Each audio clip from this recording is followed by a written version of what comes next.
records are, John, and talking about on paper, forget it. You can forget about paper. You can forget about records. They go out the window. When you're down to just 8 teams remaining in the country, you can bet that they are the 8 best teams in the country. Otherwise, they wouldn't be here playing in this ball game. The atmosphere here is totally electric as the fans are still milling in at this point. Tip-off is scheduled for 8 o'clock tonight.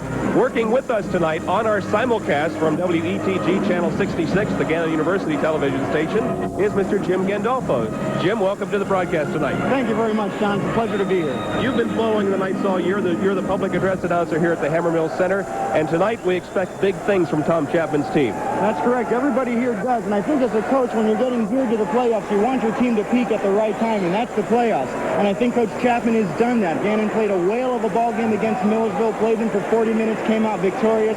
They got the inside game. I really don't see them deviating from that game plan. They're going to try and get them inside. If things don't work out there for some reason, then we've got the backcourt of Jamison and McDougal. That has been very successful. So I don't see the Knights deviating any game plans. They're going to take it right to New Hampshire, and we should be in for an interesting matchup. Let's take a look at our graphic describing what is going to happen here in postseason play. And we see the NCAA Division II graphic, New Hampshire and Gannon playing tonight. Mike, why don't you elaborate a little bit on the bracketing? John, people at home may be saying, why look at this? We've got to win this ball game. But you've got to understand that both coaches from both teams are very interested in what's going on in the rest of the brackets, because this is not the ultimate. You want to end up in the Final Four and hopefully the national champion. And as we look at the bracketing, Gannon and New Hampshire, they will face the winner of this ball game, faces the winner of Florida Southern and Eastern Montana. From the other 4 games, we look at St. Cloud and Delta State in the other 2 games, and they'll meet the winner of Norfolk State and Kentucky Wesleyan, that in Springfield, Mass, for the Final Four. Mike, it should be a whale of a ball game tonight. We are going to have more in our pregame show when we come back to the Hammermill Center right after this.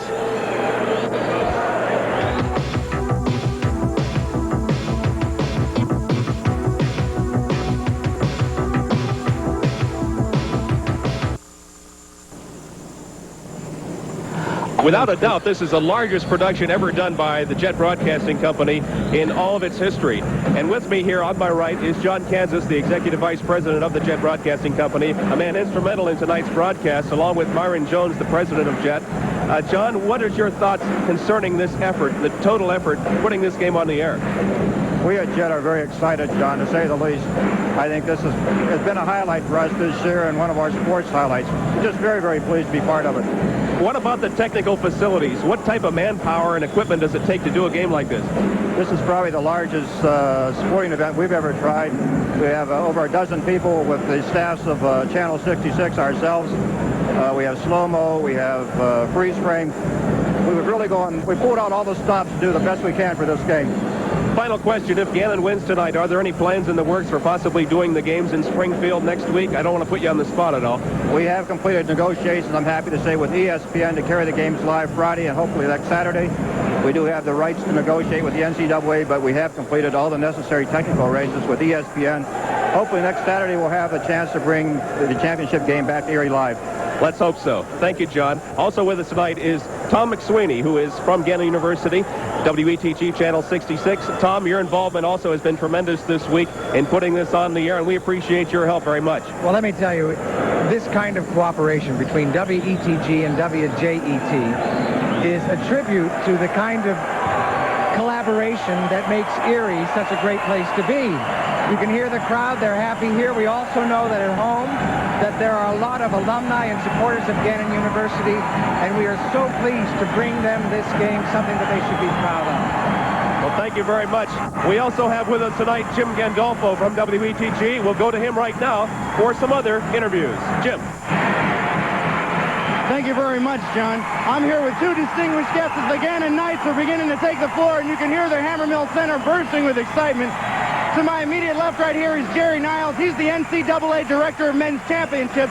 And to my right, a familiar face, the Athletic Director for Gannon University and NCAA Vice President Bud Elwell. And Bud, my first question is to you. You know, the Knights play a lot of metropolitan area teams in New York and Philadelphia, but yet everybody gets psyched to come to little old Erie, Pennsylvania and play here in the Hammermill Center. What is it about the Hammermill Center that gets team revved up? All you have to do is listen to this crowd, Jim. It's a great thrill to play in front of 3,000 screaming people, whether they're for you or against you. It really gets your juices flowing and makes you want to go out and play.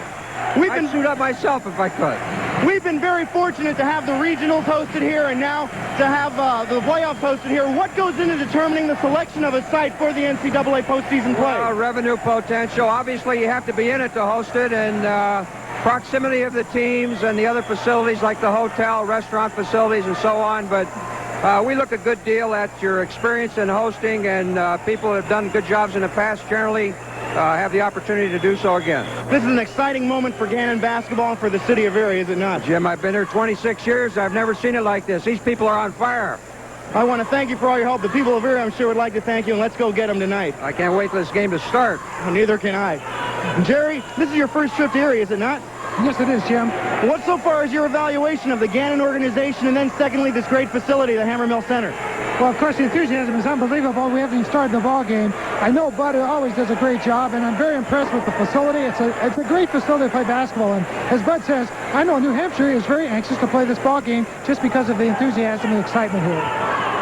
People would think, Jerry, that there's a huge difference between Division I basketball and Division II basketball. That's really not the case, is it? No, it definitely is not. The top teams in Division II, they can play very well with the better ball clubs in Division I, certainly the lower class of Division I. The caliber of competition is unbelievable with Division II. Now, you get to travel throughout the entire country to view Division II basketball, is that right? Yes, I see quite a few teams around the country. Is there a difference in the play of the regions? Does the Western region or the East region play a different type of basketball? Well, I think there's a feeling that in the Midwest it's a little more physical than it is in the other parts of the country. Perhaps in the West Coast, they think it's a little bit more defense they play there. And here, I think in the East, it's a combination. They're very, there's finesse basketball, there's speed, the whole thing. So there's a little bit of difference, but that's why you have a championship to see who's the best around the country. I want to thank you for coming and speaking with us this evening. I hope you enjoy your stay in Erie this time. We hope to see you back next year for sure. Thank you very much, Jim. It's nice to be here. We're going to take it back to John Gallagher right now. To John Evans. Yes, John Evans here, back at the Hammermill Center on the other side of the court. And at this point, we're going to show you a little feature we have prepared on the Gannon Knights basketball team that we had prepared earlier this week to show you if they're really up to the challenge against New Hampshire tonight. Let's roll that piece right now.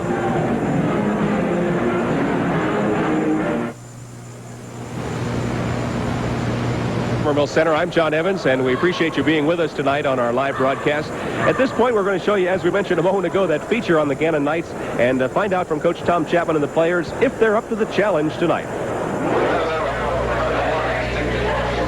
This was the scene on Tuesday morning at the Gannon cashier's office as tickets for the night's game with New Hampshire went on sale. The lines were long, and head coach Tom Chapman was there serving up donuts to the patient fans, easing the tension a bit. The game was declared a sellout in 35 minutes. For Chapman, the third-year leader of the Knights, the response by the community has been unbelievable. Well, it's like being named homecoming queen. You know, you like all the attention. You just can't believe all the hoopla that goes along with it. Our job is to still win the game tonight. The people who are now fans that weren't fans before, we're happy to be able to convert them. And if you were part of this situation last week or the week before, you saw the intensity and the emotional commitment that the city seems to have given to these players and to the program. And the fact that the game's being televised tonight on Jet is just another indication of the growth of the program and the interest that abounds when you can sell out a game in 35 minutes. Chapman's team earned a spot in tonight's quarterfinals by upsetting the #1 team in the nation, Millersville, last week at the Hammermill Center. It was a major step in the march to Springfield, and all week long, the Erie area fans have rallied around the Knights in a big way. The players say it helps them on the court. It's a definite advantage.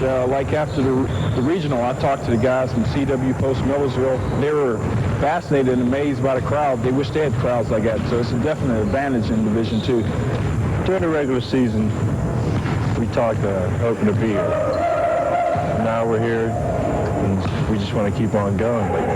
This is a major accomplishment for us during the season, so I just hope to keep on going from here. It makes me feel great. I mean, it's a great opportunity for all of us here and for the fans itself. As I hear that this team that we have this year is the best they ever had or ever seen. Some people were telling me that earlier this week. We just got to come out and do what we do best and just play. And maybe we could just bring the trophy home to Erie. It doesn't surprise me because when I first came up here, it surprised me that we got this much coverage, but now, you know, Erie's been behind us, you know, and I'm not surprised at all that being on TV and all the people coming out to see us play. It's just, you know, it's just really nice to have, you know, that kind of support from your fan. I tell you, it's unbelievable. I mean, when I was out at Notre Dame, they had one of the best fan support in the country, and you know, to say that Gannon rivals it wouldn't be too misleading, because you know the way people come out here to root us on, and you know, even when we're out in public, you know, everybody's coming up and wishing us luck, and to me, that signifies great support of the community. No Gannon team has ever made it to the Final Four in Division II, so a win by the Knights this evening against New Hampshire will put them in the record books. Mike Gallagher will take a look at the New Hampshire lineup when our pregame show continues in a moment, live from the Hammermill Center. Back in a minute.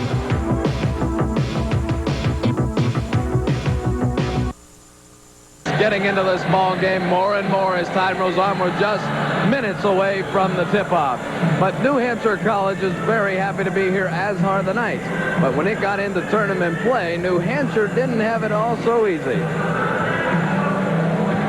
They're unranked. They're 24-7, and they're one of only 8 teams still alive in the NCAA Division II tournament.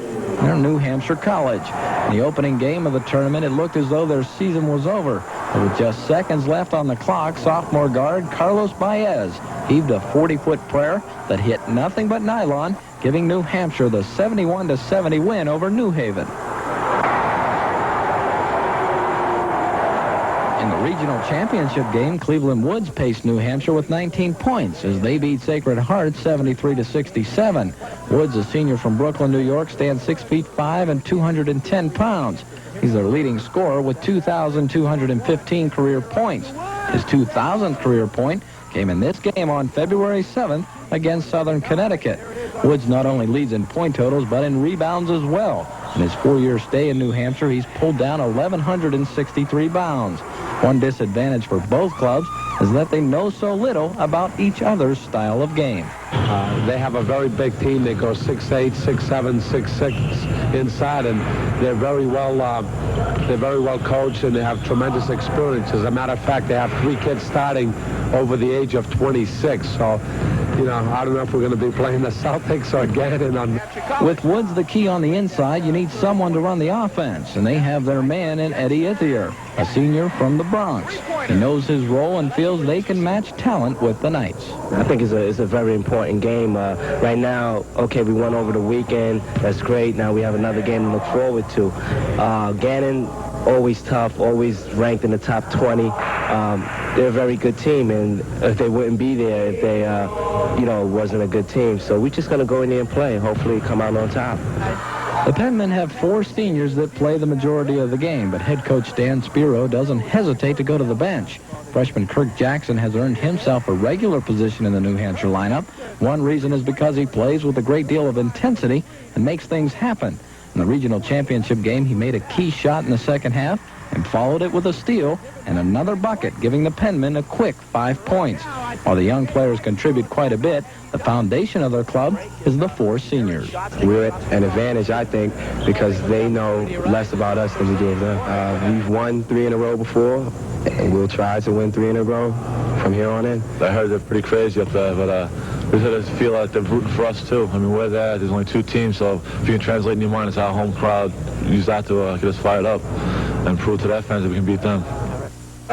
Trevor Middleton rather short. We'll return live to the Hammermill Center for more of the pregame show in just a minute.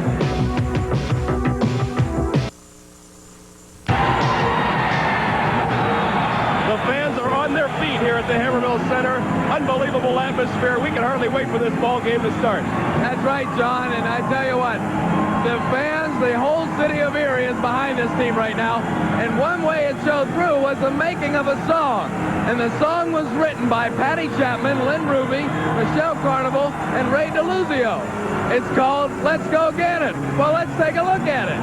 All right. Jet FM 102. The phone lines have lit up for our version of Wang Chung's Let's Go. Jet FM 102 with the help of people like the guys from Friction, Bob Michaels and Marty Coe, Marlon Scott, Dave Wiskowski, and yours truly, Jim Cook, with Jet FM 102's Let's Go Gannon. Yeah.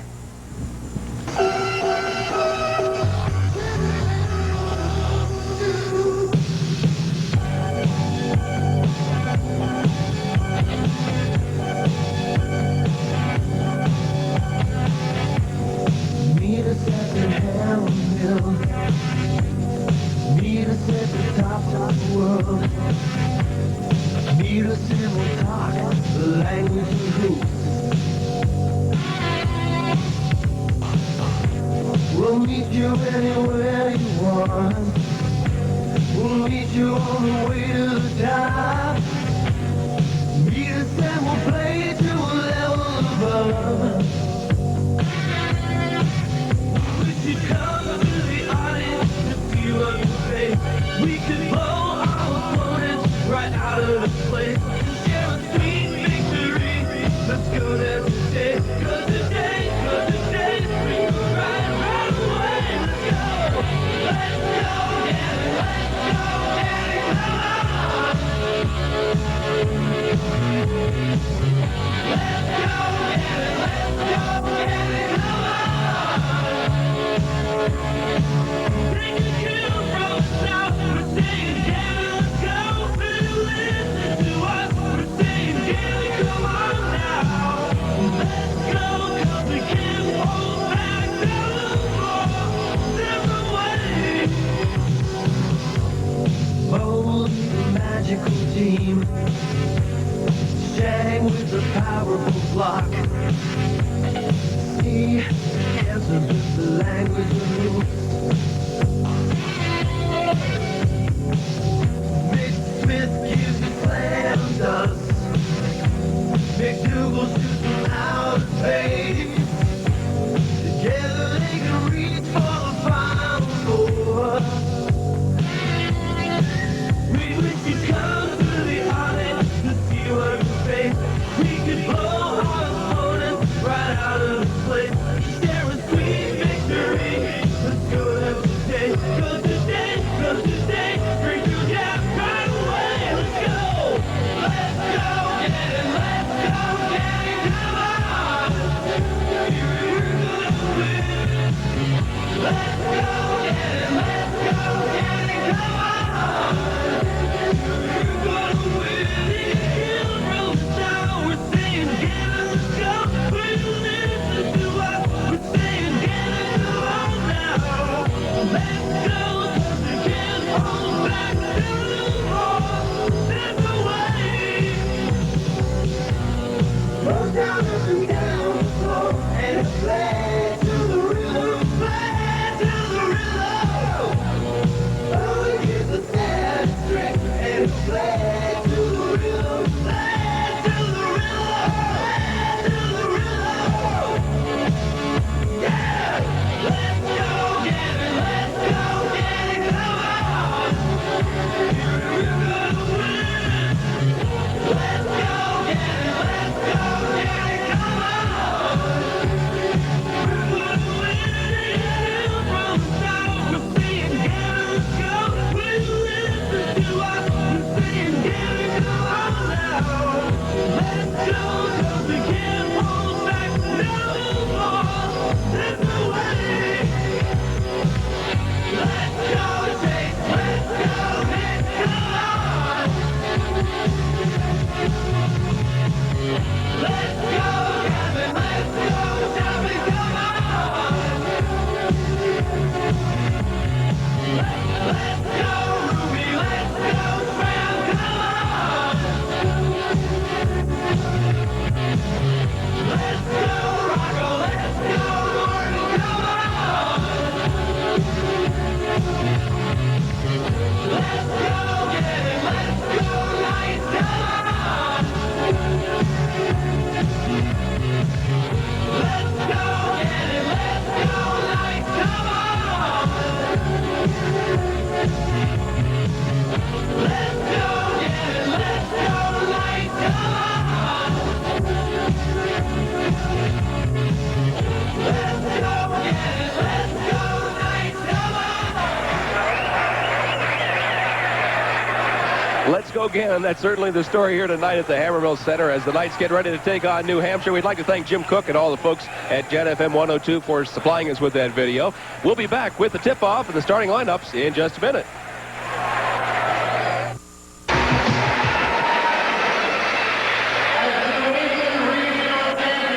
once again, we're live from the Hammermill Center. John Evans along with Mike Gallagher getting set for tonight's ball game.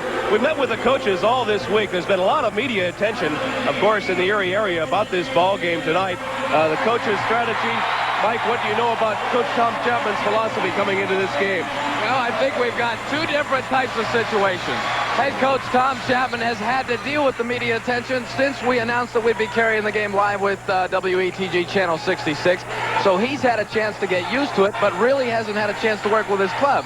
On the other side of the floor, Stan Spiro coming in here, a chance to work at home without all the hype, out all the attention, comes in here for the attention late. It's going to be interesting to see how both coaches and how both teams adjust to all the extra attention. As I mentioned on the pregame show, the Gannon Knights have never gone any farther than this point. They will go to the Final Four. That's what they're hoping to do tonight. We'll be back with the starting lineups when we come back in just a moment.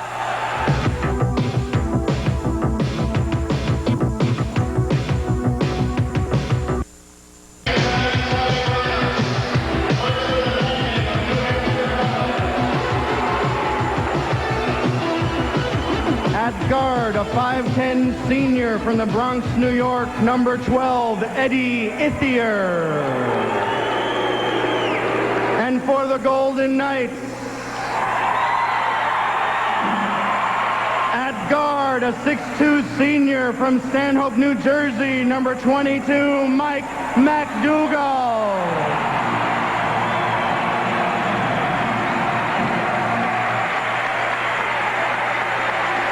For the Penmen in the backcourt, a 6'3 freshman from the Bronx, number 34, Kirk Jackson.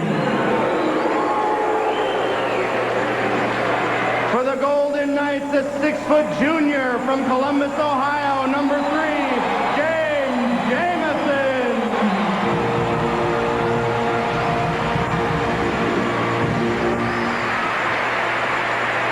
The center for the Penmen is their leading scorer, 21.7 a game, a 6'5 senior from Brooklyn, number 42, Cleveland Woods. At center for the Golden Knights, the 6'8 senior from Clareton, number 52, John Matthews.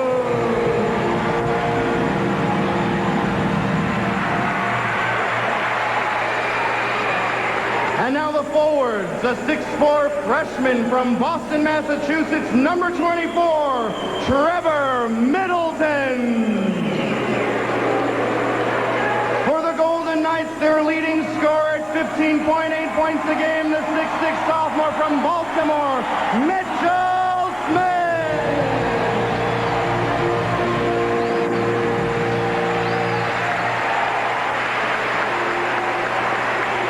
For New Hampshire College, the 6'4 senior from Brooklyn, number 30, Joe Bradley. For the Golden Knights, the leading rebounder, the 6'7 senior from New Kensington, number 33, Mike Runsky.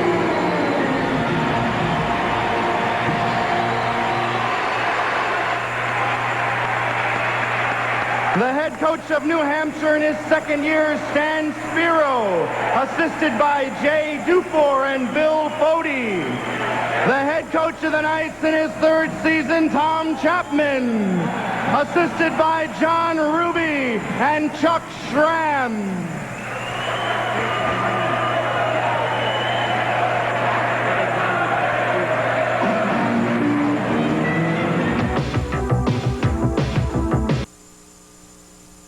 People, Mike, are really pumped up for this game. 6'4" Trevor Middleton jumping up against 6'8" Matthews, and Matthews wins it for the Knights as it goes to McDougall. Gannon controls the tip. Point guard Mo Jamison running the show. Mitch Smith inside to Shanghai, and it's blocked by Trevor Middleton. Still Gannon ball. John, an interesting note right off the bat. Middleton on the season, 114 fouls. He fouled out of 8 ball games this season. A lot of it because he's a young freshman, and possibly this crowd may work against him being as young as he is. McDougall misses the three-point attempt. Ball goes to New Hampshire. They work it around to their man that they give it to a lot, Cleveland Woods. He makes the first basket as the Penmen have a 2-0 lead early on. Woods a center for New Hampshire College, but plays like a point guard and a shooting guard when he needs to. Literally does just about everything, offensively and defensively, not only in the scoring department, but in rebounds as well. Okay, ball out of bounds here, slapped out of bounds. Gannon still regaining control. Mo Jamison with the ball, looking for a man inside. Takes it out to Mike McDougal. Almost went out of bounds, but Mack grabs onto it. And they try to get a play going here. The crowd is already into the rhythm. Mike Runsky, the senior, over to McDougal. Another three-point attempt. He misses again off the front of the rim. Take it out to Cleveland Woods. He stops at the foul line, pops it. No good. Mitch Smith with the rebound for Gannon. One thing Gannon does not want to do in this ball game is let them get the tempo going in their favor early. Even though Gannon's at home here in the Hammermill and can get back into it, this club runs and keeps pouring it on, so you don't want to give them a lead at any point. Jamison. And we are flooded with paper. Mike, did you get hit? I'll be okay.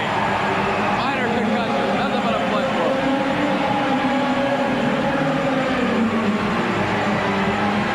Stream of paper on the floor here at the Hammermill Center. So the game will be delayed for a couple of minutes until they get this mess cleaned up. John, check with our statistician, see if we have the number of rolls thrown out. There's a replay on that attempt there. And it was not a three-pointer, although it was pretty darn close. Game tied up at 2 early on with 18:40 remaining in the first half of play. Mike, at this point, really tough to judge what they're doing defensively, just getting set up. It's early in the ball game. At this point, they're trying to see what's going to work best. We'll see a couple of different defenses. As you see Spiro talking to Jackson, talking to one of the younger players and huddling them up. A Chancellor led them regroup. He saw a couple of plays. Now they'll come out, and it'll be interesting to see what they do defensively against the Knights and what they come up with offensively other than Cleveland Woods. An interesting fact about the New Hampshire lineup, they start 2 freshmen. Trevor Middleton is a freshman, 6'4", working on the inside as a forward position. And the other freshman is Kirk Jackson, number 34, averaging about 9.7 points a game. And, of course, the man you've heard a lot about, Cleveland Woods, we'll keep an eye on him. He was an All-American last year and is a very strong All-American candidate in 1987. All right, they've got things cleaned up here at the Hammermill. The janitorial duties have been taken care of, and we're back underway. New Hampshire has the ball. Gannon with a press on. Cleveland Woods dribbles back to Trevor Middleton. Shot is no good. Penman controls. Joe Bradley. New Hampshire throughout the season is notorious for getting a lot of rebounds from their guards. They go after the boards, they go after the ball, and they'll pick up a lot of those boards that bounce way off the basket, while Gannon will be stronger underneath. Eddie Ith here, the guard, looked to his coach to get some instructions. There's the jump shot. No good. That's what Gannon has to do. They have to keep the crowd in the ball game and get the rebound. That's one of the keys set for Gannon tonight, as they set 3 keys each and every ball game, and getting the rebounds is just one of those. We'll talk about the others a little bit later in this broadcast.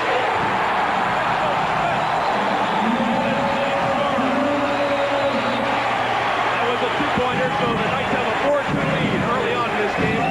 Glad you joined us live from the Hammermill Center here on Jet TV and Channel 76 WETG. Cleveland Woods. He's traveling.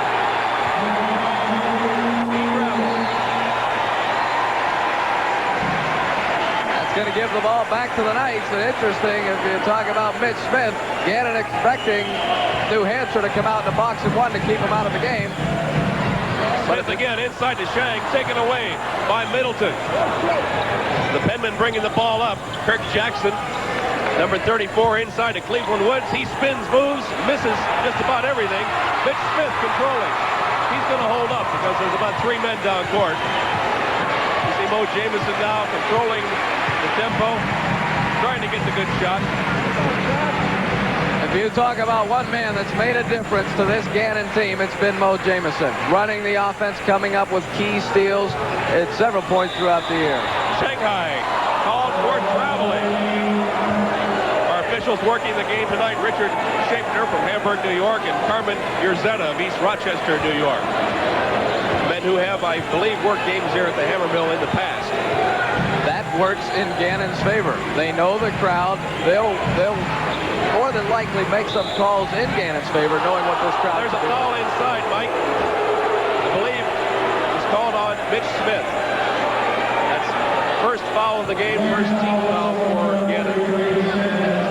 It's not going to be uncommon to see a lot of fouls on the part of Gannon because this New Hampshire club is an inside team that'll drive. Quick basket there by Cleveland Woods on the baseline turnaround jumper. Applying a press, but it doesn't appear to be challenging Gannon much. Inside there.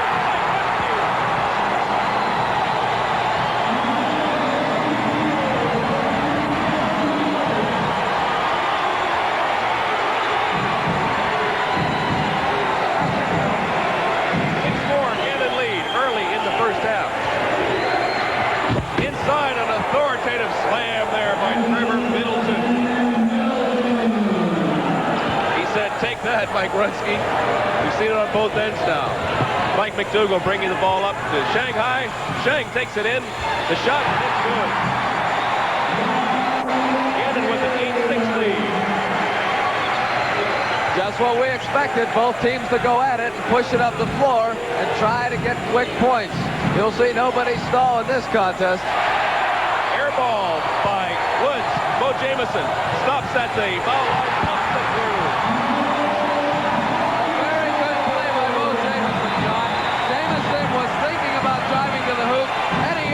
Drop back to block that shot, and Jameson pulled up, took a high percentage shot from just outside the paint for 2 points for Gannon. All right. We see Bradley now. Wanted to shoot, takes it up now. No good. Mitch Smith with the board for Gannon. Bradley probably shouldn't have taken that shot. He thought about it. Turnover controlled by the Penmen once again. Up. Good. Shanghai.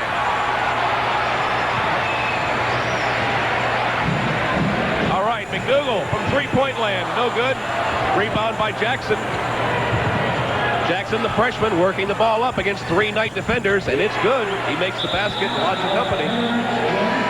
That's the freshman doing his job. 10-8 to score. 14:30 remaining in this first half of play live here at the Hammermill Center. And we have a timeout on the floor with 14:30 in the first half. Gannon leading 10-8. We'll be back in a minute. John Evans along with Mike Gallagher here on this Jet TV exclusive. We're glad to have you along with us tonight. Also simulcast on WETG, Channel 66. Been a running game we've seen so far. Tonight's game, which would sort of have to favor New Hampshire at this point. A close game. But Gannon is up by 2, 10-8. Trying to set the tempo and get things going. Mitch Smith with the three-pointer. Oh, that would help.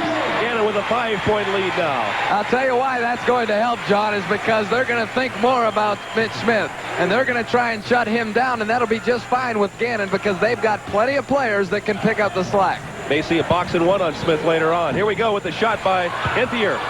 No good. Gets his own rebound, and he is fouled. Excuse me, that was Jackson, not Ithier, on the shot. Kirk Jackson, the freshman, was fouled after taking the second shot.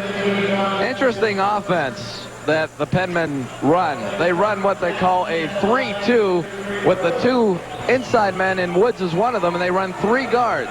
What they try to do is flood one side and create an open lane, hopefully the baseline, to drive the bucket or to drive it inside, and if all goes well, to get the foul as well. So far, Woods has taken 5 of New Hampshire's 11 shots in the ball game, just showing why they depend on him so much. He does the bulk of their scoring. The foul shot is good, and it's now a 13-10 Gannon lead. Getting a little bit of press. Now they'll drop back. Jameson holding up the fist.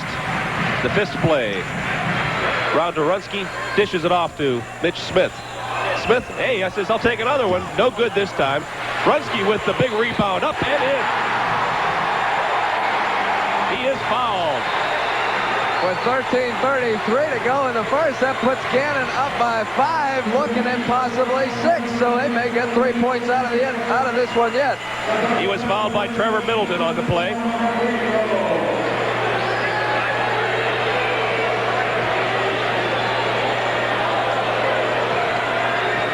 Runsky, the senior for the Gannon Knights, with the shot, makes it a three-point play. And Runsky on the season averaging 71% at the free throw line, and there you see why as he gets the three-point play out of it. All right, the Penman now trying to get back to work. There's Woods with the shot off the front of the rim, and Shanghai gets the rebound. Mitch Smith again. The foul called again on Middleton. 2 quick fouls on Middleton now. Just what we talked about at the beginning of this broadcast, John. Middleton, the freshman, he has fouled more than anybody on their team. So, and it's showing as we look at it again. See, Middleton is not set in his feet. He's got to be set if he wants to draw the foul, and that wasn't the case. And Mitch Smith quickly picking up the foul, and Gannon's got the ball, but now there's a turnover. Back to action there. The shot missed by Runsky. The Penmen come down court. Woods again, up and in. He is fouled by Shanghai. That's not what we want to see here, especially if you're a Gannon fan. Woods, only 6'5", Mike, but he really can leap and has the upper body strength to deal inside with Gannon's big men. Like we talked about, John, he plays like a center but can also play like a guard, and you saw it there. Good agility, able to get the shot away and get the points. And Woods from the free throw line averages 72%, so he's a very proficient shooter from the charity stripe. Completes the three-point play. Gannon with a three-point lead, 16-13 our score. Live from the Hammermill Center. As they press the Knights, trying to cause a turnover. Very close to an over and back there a moment ago with Jamison. Foul on the Penman, called on number 14. Darrell Walker. I think a lot of New Hampshire scouting reports have said you've got to press this Gannon team in order to come out on top and hopefully take them out of their game. But in this one, Gannon is welcoming the press, and they're ready for it. Mitchell Smith making the move, popping it from the corner. No good. Runsky with the rebound, and it's in. Mike Runsky playing a very inspired ball game for the Gannon Knights. 18-13 the lead now for Coach Tom Chapman's club. Ithier with the ball. Eddie Ithier popping it, no good. John Bowen grabbing the rebound. Shot no good by McDougal. A lot of fans thought that was out of bounds, but New Hampshire controls. Up to Bradley. Bradley shoots, and it's good.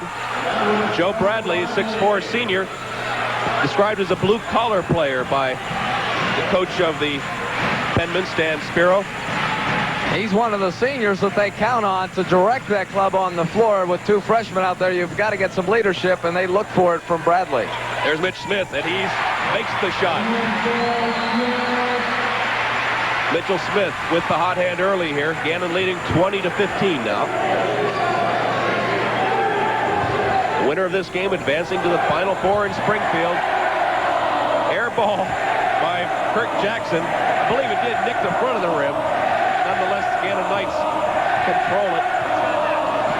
John, I heard an interview you did with the New Hampshire coach earlier in the week where he said, we've played big teams and tough crowds out west, but I don't think they've even come close to meeting the likes of the Hammermill Center and the Gannon crowd. Mike McDougal. Nothing but net. 22-15. Gannon has the lead now. Coach Tom Chapman encouraging his team from the sidelines. Darrell Walker inside to Cleveland. I'm sorry, to Jackson.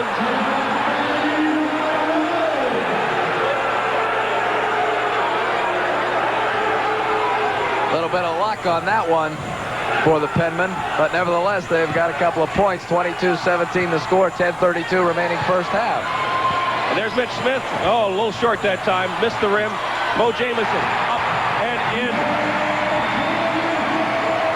John, I told you at one point that Gannon sets 3 goals every game. One of their goals in this game was to get the guards involved on rebounds, and there you saw it on an offensive board, and Mo Jamison comes up with 2 big points. Some wholesale changes about to take place in the lineup as both coaches are going to be substituting. Inside, Darrell Walker misses the shot. Mitch Smith with the rebound for Gannon. Bounce pass up to Mo Jamison. Bounce pass to Mike McDougal. Ball is blocked. Good play. No foul. A very good play for the Penmen. Good heads up, alert thinking. Mike McDougall knows it was a clean block. Let's see the replay here. Clean block by the Penmen. We have a timeout. We'll be back with more action live from the Hammermill in just a moment. Leading 24-17 in the first half of play. 9:53 remaining. The Knights have the ball out of bounds. Mo Jamison finds Joab Cadman, who has come into the ball game from Mike McDougall. David Morris also in the lineup, along with John Bowen and Mitchell Smith. Morris moves inside, the big guy from Cleveland, with the shot off the glass.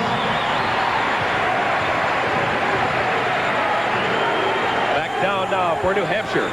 They work the ball around. Number 23, Carlos Baez, has been added to the lineup here. They dish it in to Joe Bradley, and he is fouled. It's against Joab Cadman. Interesting to see him in the ballgame at this point. You would expect Roland Shannonhouse in this situation with both teams running and gunning. You want Shannonhouse more in this fast-paced game.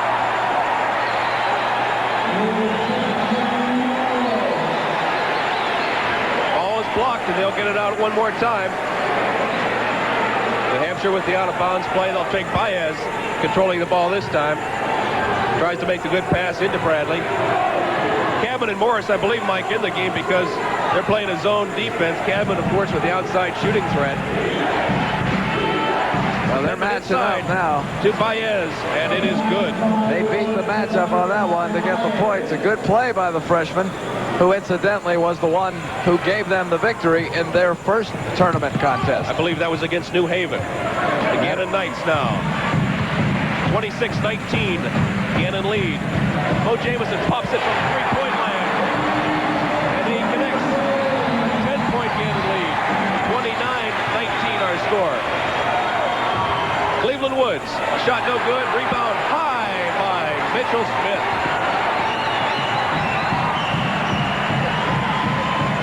2-1-2 being employed by New Hampshire. Cadman misses on the long-range jumper.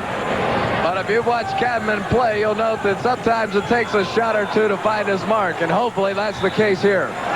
Carlos Baez on the attempt from the baseline. The ball was knocked out of bounds by a Gannon player, so the Penmen will have it out of bounds. Mike McDougall back into the game for the Knights, replacing Joab Cadman. David Morris also coming out of the lineup. No, Morris is still in there. He came over by the bench to talk to Coach Chapman. We have Jamison in there along with Morris, Brunsky, McDougall, and Bowen at this point. Middleton has checked back into the Penman lineup. The freshman. Mitch Smith and Shanghai getting a little breather on the bench now. Penman inside. Cleveland Woods nowhere to throw it. He finally gets it out to Eddie Ithier. Ithier. Back to Joe Bradley. Takes it over to Baez. Ithier called on the travel. That's kind of a turnover they can't afford at this juncture. You cannot afford any turnover, especially when you're down by 10 points. They've got to watch those mental mistakes. They'll have enough trouble with the Knights as it is to not be making many mistakes as they're in the press. Now they'll drop back into a zone defense. The crowd starts to chant here at the jam-packed Hammermill Center. David Morris from the foul line. Good. You'll notice the defense taking it, but they're getting the outside shots. We have another timeout as Gannon leads 31-19. We'll be back after these messages. Forcing Gannon to shoot from outside, and Gannon has got perimeter shooting that they can compensate for that. Now, eventually, they're going to have to come out and play up head-to-head against Gannon, and then that should open things up inside and underneath for the likes of Shanghai Matthews, Mike Runsky, and Mitch Smith. All right, we're back into the live action here from the Hammermill Center. Travel call on number 22, Leon Moreno, sophomore, who was inserted into the lineup just a moment ago. Turnovers are really hurting. Coach Spiro looks worried. And the Knights breaking the press without too much problem. Despite the press, Gannon, Mike, so far has no turnovers. They're doing very well at playing their game. They're controlling the tempo, just what they want to do. John Bowen with the 2 points. Bowen, of course, from Warren, Pennsylvania. All you folks in Warren watching the broadcast tonight, hope you're enjoying seeing your hometown boy doing well tonight. 33-19, Gannon lead. That's what we're talking about. Get those Knights inside, and Bowen just did that and turned around and hit the jumper. We'll talk more about Bowen as this game progresses. Trevor Middleton inside, working the ball a little bit. Woods works it around. Carlos Baez. And the shot by Trevor Middleton is good off the glass. 33-21 our score right now. 6:35 remaining in the first half. Action right in front of us at the table. Turnover. They get the ball away from Mike McDougall. The shot is good by Leon Barreto. First turnover by the Knights due to that press. And they're still in that press, trying to come up with some turnovers and get some quick points. Gannon working Mike well. Rutsky takes it up and in. Mike Rutsky. Gannon has been controlling the board so far, Mike. 16 rebounds versus 11 for the Penmen at this point. Shot taken by Bradley. It's good. Number 30, Joe Bradley. He averages about 13 points during the regular season. Comes up with another bucket for New Hampshire. Bo Jamison and McDougall doing their best to get the ball up, and they do so against the press. Now they have to drop back out of that press and get into their zone defense as Middleton comes out on Jamison. John Bowen works it back to Jamison. Over to McDougall. Three-point land. It's good. I asked Mike McDougall before the game, how do you feel? He said, I'm pessimistic, and that's the way I play the best, is when I go into a game pessimistic, and hopefully he'll play well as he's done so far. Coach Tom Chapman looking on from the bench as the New Hampshire player takes the shot. Baez, no good. Way off mark. Bo Jamison taking it up. Mike McDougall. Oh, my goodness. Another three-pointer. That's called getting to know the glass. You get a bounce and a roll your way, and you've got the crowd going crazy. And a foul underneath the Penman basket called on Mike Rutsky. That is the 5th team foul for the Knights. Mike Rutsky with 9 points in the ball game, playing a very inspired ball game. Let's take a look at the replay on this. We see Mike McDougall taking the long shot, and watch this ball do a little motion on top of the rim. He gets every bit of the rim as it finally filters through the nylon. He also used the glass from top to bottom to get that one to fall, but they'll take him however they can fall. Rutsky kicked the ball out of bounds. New Hampshire again taking it in. Trevor Middleton working it around. Ithier inside, tried to get it to Woods. Joe Bradley was there. This shot, David Morris. Morris looking for someone to pass it off to, takes it up over the half-court line. Mike McDougall. Another three-pointer. They are starting to put it away. 44-25 our score. Cleveland Woods for 2.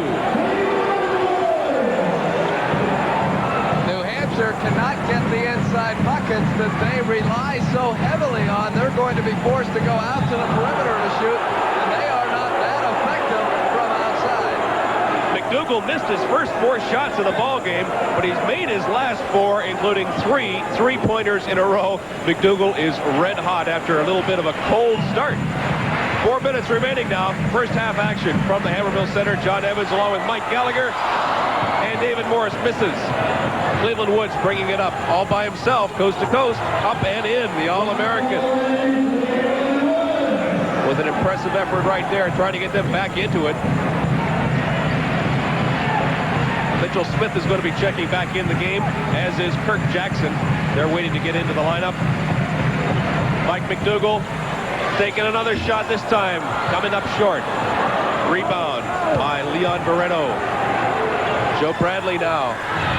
There's that baseline shot they look for, and the good offensive foul to get the points, 44-31. Under 3:20 left in the first half. Coach Chapman says, get the ball up court. Get it up court against this zone.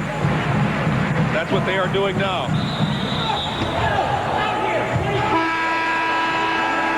We have a foul called right here on number 22, Leon Barreto. Mitchell Smith and Shanghai Matthews have been well rested, so that's going to be a plus for Gannon. Let's take a look, Mike, at the replay. Now watch Barreto, another young mistake. As McDougal comes, gets a hand on him, and that was back out by the three-point line where the foul occurred. A good job by the official. He had the angle to see it best. Ball tipped out there by Bradley. Gannon will control.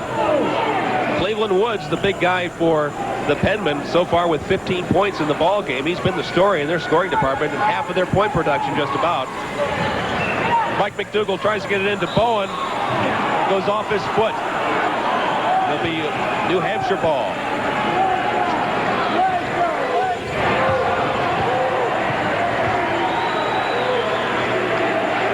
New Hampshire has scored 6 straight points. They're getting back into this game somewhat. Woods popping from two-point land. They have scored 8 straight points. Coach Tom Chapman is very upset. They have called a timeout on the Gannon bench. 44-33 our score. We'll be batting the ball up court. Mitchell Smith with the fake move. Stops, dishes it off. Smith not happy with that call. He was looking for Rutsky to dish off the pass, and Rutsky not looking for the pass. We look at it again. Watch Fitch move inside. See Ski over there, tries dumping it off, and I have to question that call as well. That was a little good, a little bit of acting, but second foul, Mike, on Mitch Smith so far. 2 minutes, approaching 2 minutes left in the first half of play here. 44-33, Gannon on top. The Penmen of New Hampshire College, winners of the New England Regional Tournament last weekend. There we see Trevor Middleton dishing it back out to Kirk Jackson, who is back in the lineup. Gannon in a matchup man-to-man defense, a defense they play 70% of the time, or they have all season. There is a call that Coach Tom Chapman does not like one iota. The official calling it in favor of New Hampshire, and they're going to take it out again. Bradley looking inside. Ithier working the ball around. Gannon hasn't scored a bucket, Mike, in about 3 minutes. They're going to call goaltending. Goaltending on, they say, was up on the cylinder, so that'll count for 2 points for New Hampshire. They're tightening things up here. 44-35, our score now. In tournament play, you don't usually see very tightly called ball games. They usually let them go and let them go at their own pace, provided it doesn't get too out of hand. These two gentlemen are definitely keeping things under control here at the Hammermill tonight. Mitchell Smith taking it back to McDougal. The Knights haven't scored since 4:35 in the first half. We're now down to about a minute. They still don't score on this possession. Ithier dishes it off. He is called for the travel. David Morris into the lineup for Mitch Smith now. Coach Chapman makes another substitution. Also, Trevor Middleton is out of the ball game. He has been replaced by Darrell Walker for New Hampshire. There we see Coach Tom Chapman shouting some instructions from the sidelines. Down to a minute. Mo Jamison off to McDougal. Michael Rutsky. David Morris muscles inside. Doesn't get the bounce off the rim, but he is fouled nonetheless. That puts the Knights in the 1-on-1 situation. We'll take another look at this. David Morris, look at him use the muscle power.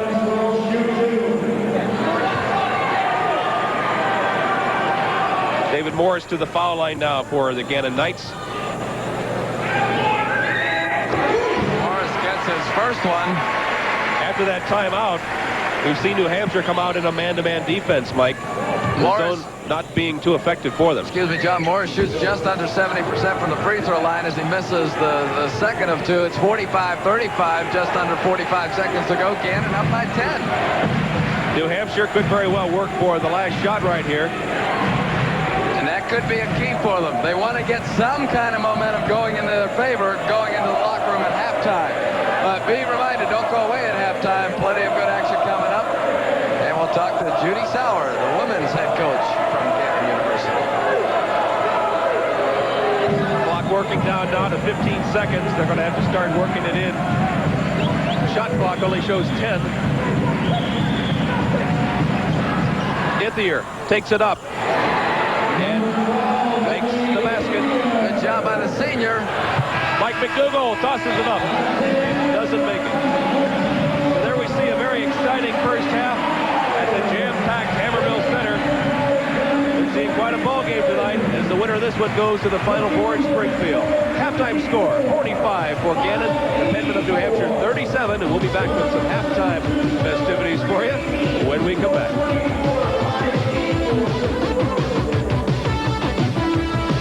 Penman getting that bucket at the end from Eddie Ithier, at least have a little bit of momentum. But I think they're going to have to come up with a more effective game plan, because the game plan they used all season going inside just isn't cutting it. It's not working, not putting the points on the board that they need.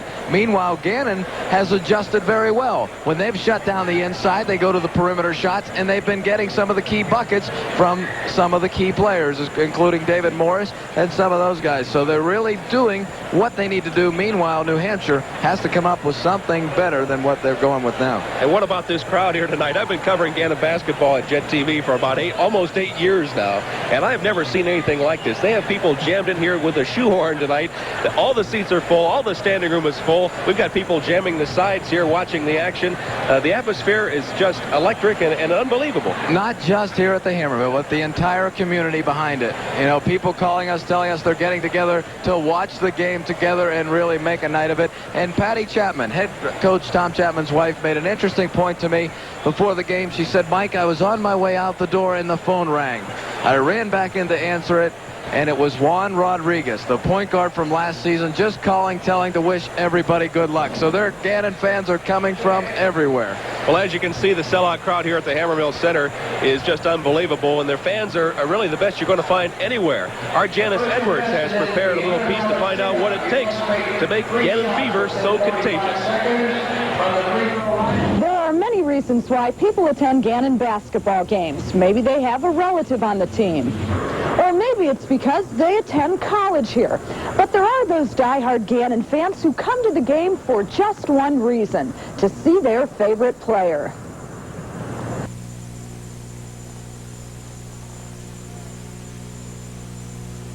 What's that? I like Mitch Smith. Why? He does a lot of different things. I say Mitch Smith because he dunks so well. He's a great rebounder, and just his dunks are awesome. And then the fans love Shanghai. Makes him so bad on the court. He's just good. He knows what he's doing, and he's there to do it. I like Shanghai, mainly because he's an all-around aggressive player also. Mike Rumsky, I like his aggressive play. Probably McDougall. Why? I don't know, he's just one of the better people, I think. I think it's good to see a school get together and support their team.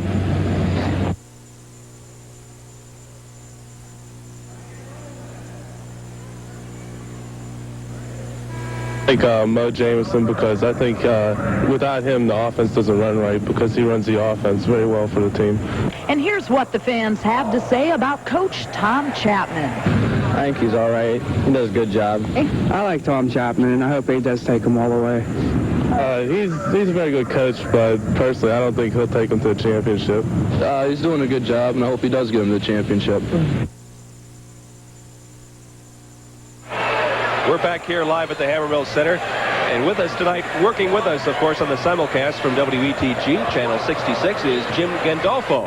And Jim has a special guest, Judy Sauer, the women's basketball coach, who he has for a special interview for us right now.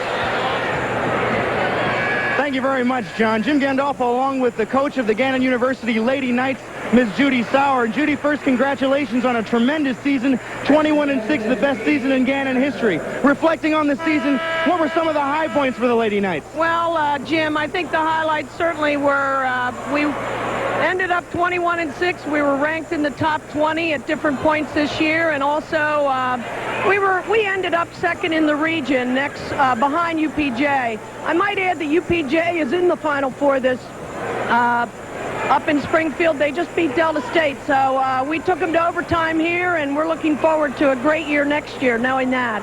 With only your second season here in Gannon, I'm sure you've got some plans. You've got a schedule for some goals that you'd like to achieve. Are you on schedule so far, Coach? Well, we certainly are. Winning 20 games and getting ranked is obviously two of our goals, but we really would like to get to the Final Four. I think our kids, after hearing that UPJ is going to be there, I know they know that we can, but we have to start now if we really, to work on our individual games to have the final product ready for next fall and certainly for next March. Looking forward to next year, what do you think the powerhouses are going to be in the Eastern Regional? We've already talked about Pitts Johnson. Is there anybody else here in the area we should be aware of? Well, I think Brockhaven University, I think Pace will still be good. Naturally, Navy is going to be a contender. They're not in our region, but they're a fine team. Now, we lose Cheryl Hubbard this year, unfortunately. We've got some good freshmen. We had a good freshman, Tanya, this year. You're looking for a good recruiting class, and what exactly are you looking for? Well, we've signed two kids early, and Chris Zukowski at Harbor Creek, and she's a great player, Jim. We think that she can help be an impact player as the two twins, Avis Carter and Stacy Justice, were this year for us. Those were great players for us. And we really are anticipating getting another big player, hopefully. We signed another 5'6" guard back in the fall. So we need one more player, and that's a big player, unless our two freshmen come along. I'd like to also add right now that, my assistant coach, I get a lot of the credit. Betsy Brady, who's in her first year, did a tremendous job for this group of kids and for the university. I'd like to give her a little bit of credit. We talked about some individual goals, what we're looking for. As far as the team improving, what do you think Gannon, the team, has to do next year to improve? Well, I think our kids have to improve individually, and then I think what has to happen is we have to develop a great inside game. We've got all the spots at the point guard, the wings, and Klecker, and Amy Como has just been a great player this year for us. And frankly, we need that big person inside. Well, Coach, thanks so much for speaking with us this evening. Congratulations on a great year. We look forward for even better things next year. Thanks, Jim, very much. Jim Gandolfo, the Hammermill Center's crazy. Now back to the table, John Evans and Mike Gallagher. All right. Thank you very much, Jim. We're going to be back with more on our halftime festivities from the Hammermill Center. But first, a short timeout. Back in a minute. Our halftime score reads Gannon 45, New Hampshire 37. We've got a second half of action coming up. But first, a short interview with Jim Gandolfo again with the president of Gannon University. Jim? Thank you very much. My guest standing next to me this evening is Dr. Joseph Scatino, president of Gannon University. And, Doctor, thanks for speaking with us this evening. The excitement in the area is just outrageous. How's the campus been? Well, it certainly is. The campus has just been rocking all week, as the whole Erie community has been. I've been watching Gannon basketball since my student days 41 years ago, and I don't recall a better team and a better set of coaches than we have this year. This is truly a championship team. I know we're going to do it tonight, and we'll do it next week as well. Doctor, Gannon's always been known for their educational reputation throughout the country, but lately with the men's soccer team, the Lady Knights gaining national prominence, now the men's team coming into their own, what do the athletics mean to the overall university picture in the community and far-reaching throughout the nation?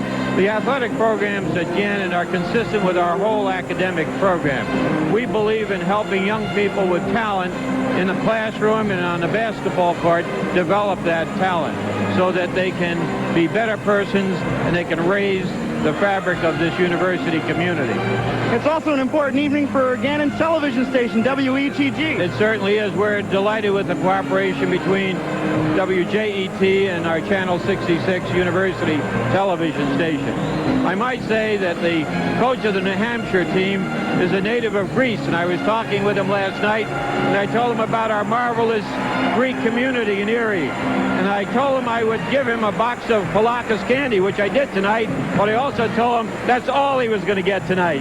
That's great, Doctor. I want to thank you for coming over and speaking with us this evening. Enjoy the second half. Thank you very much, Jim. This is Jim Gandolfo on the floor of the Hammermill Center. We're ready to start the second half of this NCAA quarterfinal match. But right now, back to John Evans and Mike Gallagher.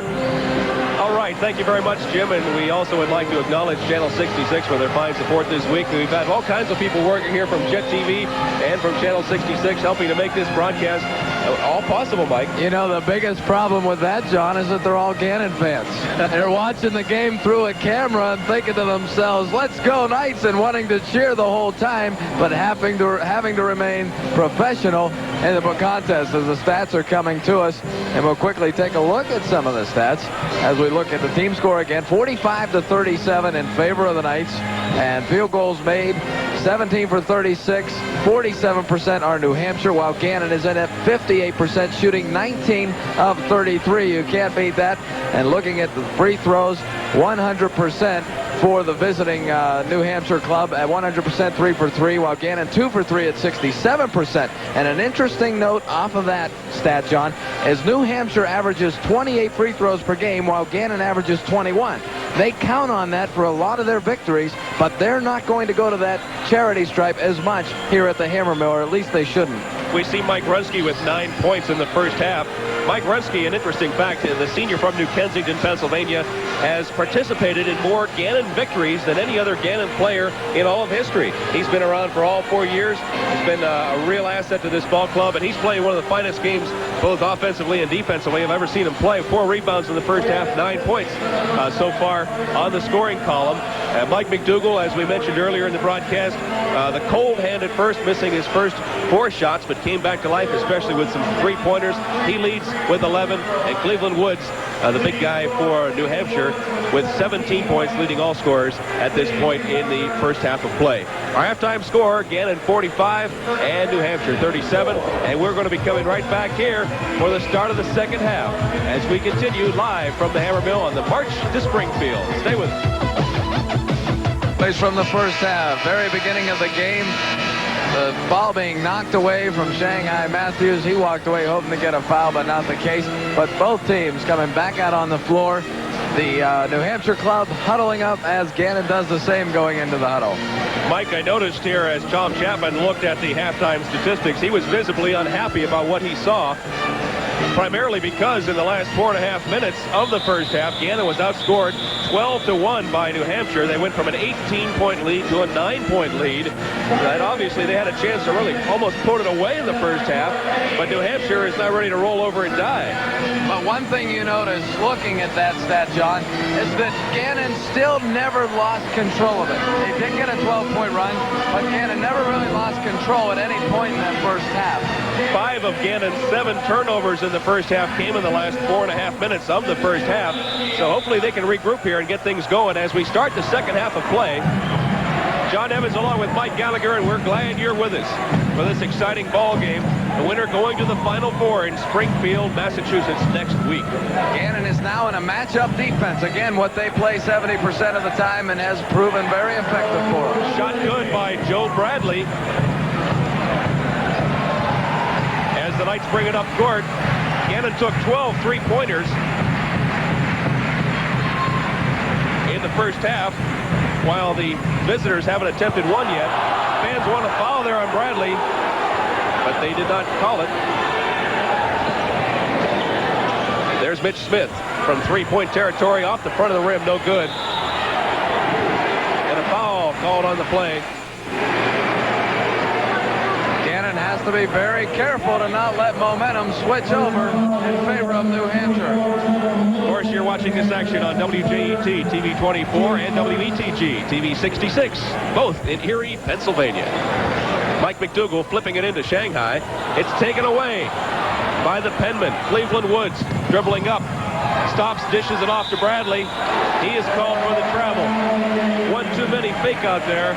Fake outs, and he moved his feet, definitely. Stan Spiro doesn't agree with the call. Says you can move the ball all you want. You've got to move your feet to travel. And that's what he thinks the call should have been as we look at the replay. Cleveland Woods will dish it off. Now let's look closely here and see what he does. Fakes once, fakes again. Yeah, he moved his feet, I think. His feet did move, although we didn't have the best angle to see that, but it looked like his feet were moving. Middleton with 3 fouls. The freshman takes the ball away as the penmen take advantage of another turnover.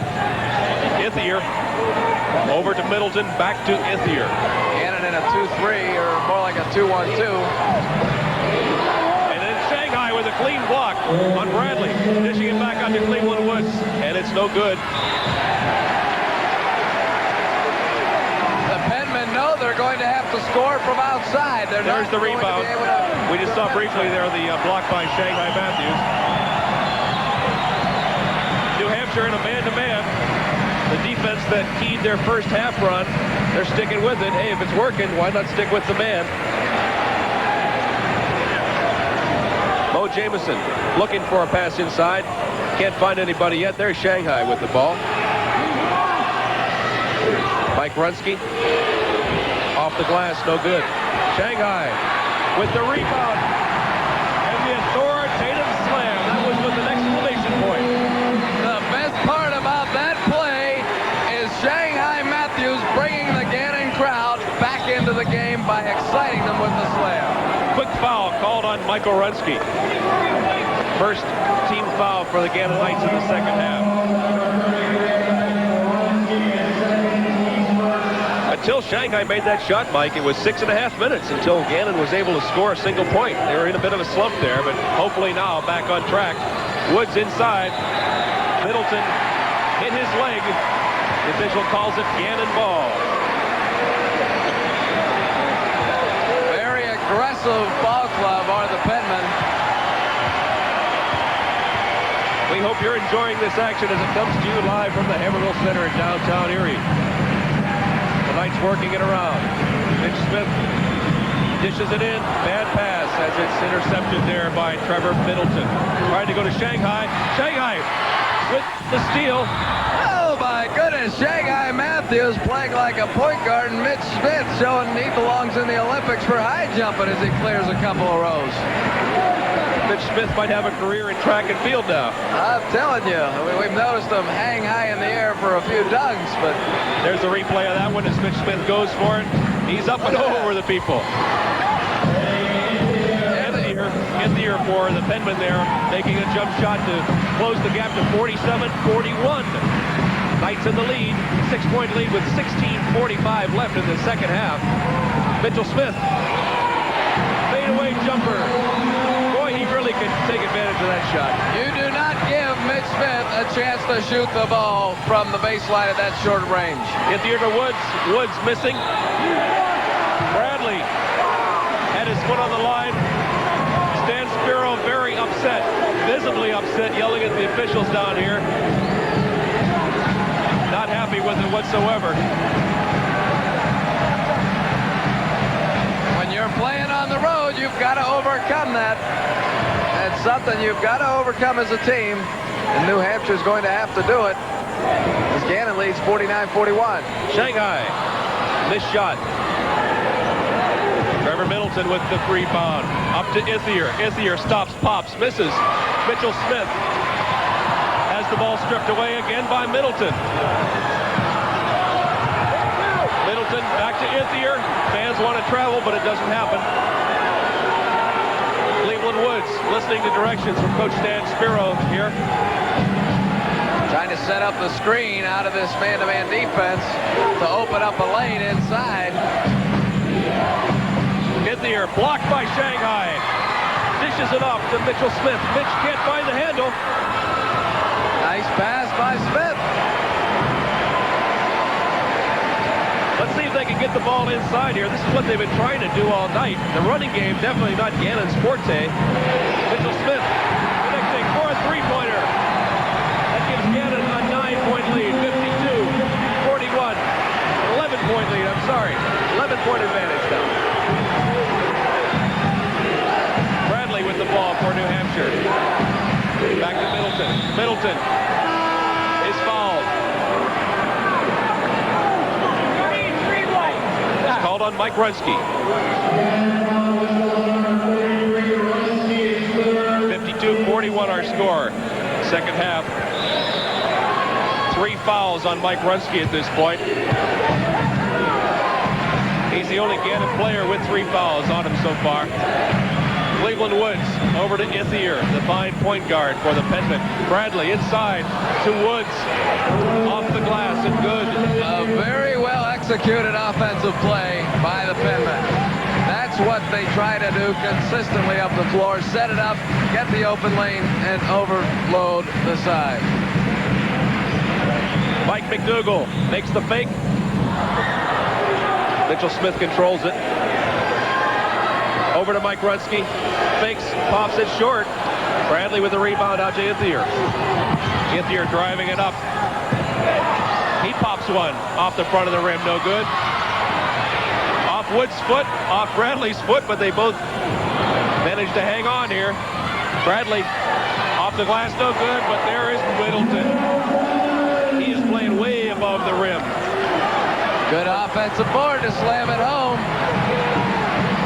He's only 6'4". As a freshman, he's playing a whale of a game tonight. That overload we talked about brings the Gannon defenders to one side of the floor, and that leaves the back side of the rim wide open and allows that to happen.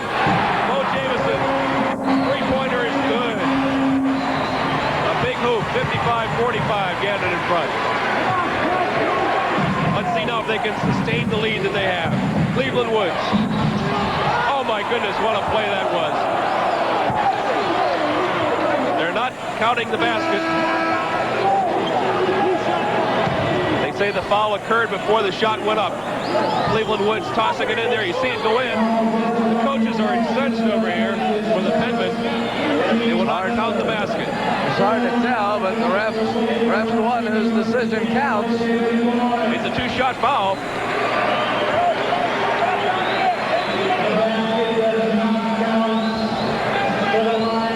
That was indeed a questionable call. It appeared that he was up in the air when that shot was sent toward the basket. Nonetheless, he'll get the two-shot foul attempt here. Cleveland Woods missing the front end. First one no good. He's a 72% free throw shooter. He's hit 160 of 220 on the season. He'll try and connect on the second of two. And he does.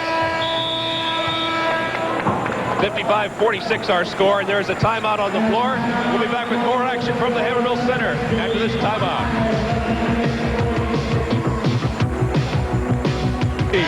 Coming down the floor, this is a replay. What happened just a second ago that really got the fans alive here. You talk about mascots. The Gannon Gumby does his job and then some. Very, very good job at exciting this crowd and keeping them in the contest. You think the Gumby took steps?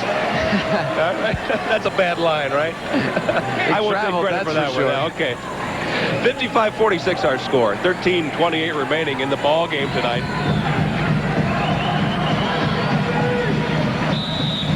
They're going to press them.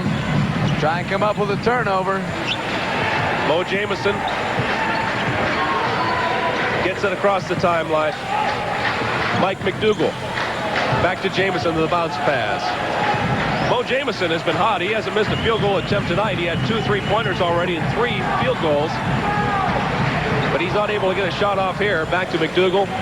John Bowen with the ball. Try and get a play going. David Morris up and around and in. He had some speed on that ball as it goes off the glass. Let's take a look at it, Mike. He goes up, he gets the reverse, gets the roll, and that's what David Morris can do. He'll muscle with the best of them inside, and he does it, gets the foul, and he'll go to the free throw line where he'll shoot and hopefully come up with a 3-point play. Senior Darrell Walker back into the lineup for the Penmen, replacing freshman Trevor Middleton. Walker able to work both the guard and forward position. Morris connects. 69% on the season, and he's got that one, 58-46. Gannon with the lead, 12:50 remaining second half, excuse me. Baez dishing it off to Cleveland Woods. He comes around, the big guy. They wanted a foul on Bowen, but it wasn't called. Gets his rebound and connects for the 2 points. Good job by Cleveland Woods to hang in there and come up with the offensive bound and put it back up and get to. Oh, that's press being effective again. Having trouble getting it to Mike McDougal. They'll have it out at the half-court line. New Hampshire is now man-to-man pressing with that half-court trap. Seems to be confusing the Knights a bit, Mike.